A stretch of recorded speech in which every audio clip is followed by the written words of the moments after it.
So, okay, now we're going to go into our final kicker, which is going to be often referred to as the Thai kick. It's kind of like the Muay Thai version of a roundhouse kick, where I'm not so much emphasizing the snap of my leg as I am emphasizing my hip crashing down into the bag. So I'm going through my motion here. What I'm going to do first is I'm going to make sure my hips are in the right position.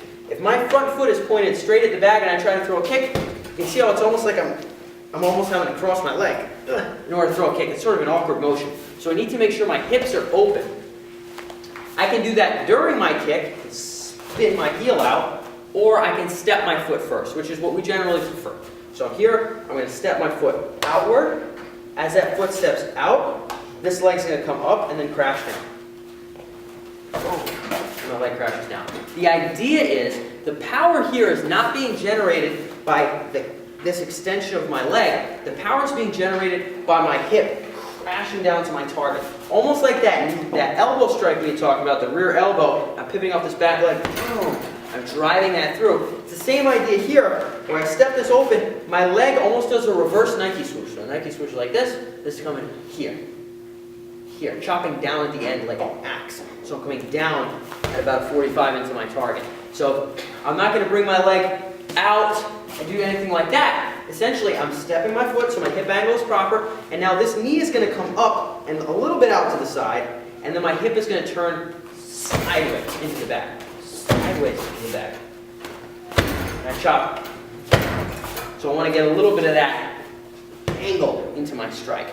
Looking to hit and connect with the bottom portion of my shin. So in this case, I'm not looking to hit with my foot for a big Thai kick like this, because if I hit somebody in the knee and I hit him with my foot, way more likely to hurt me than I am them. So I'm looking to hit with the last third of my shin, this bottom part right there. That's what I'm looking to connect with. It should be enough so that my foot can almost wrap around the bag. That's a good hit. If my foot's here and it can't wrap around the bag, it's generally not quite as good or quite as safe for our feet. So I want to be able to do as many of these kicks as I can without even having a chance to hurt my ankles. Using my shin's a good way to do it. Here, step, knee comes up, crash down to the back. One detail I throw in is I do a little bit of motion with my upper body while I'm pulling this arm back to kind of keep my balance. So some people can keep both hands up at the same time. We generally prefer, we call it ripping the cord, pulling this arm down so you get a little bit more rotation at the end of the punch. Again, or the end of the strike. I'm stepping my foot open, my hips are at the angle they need to be, my knee comes up and crashes down into the back. That's a good Thai kick.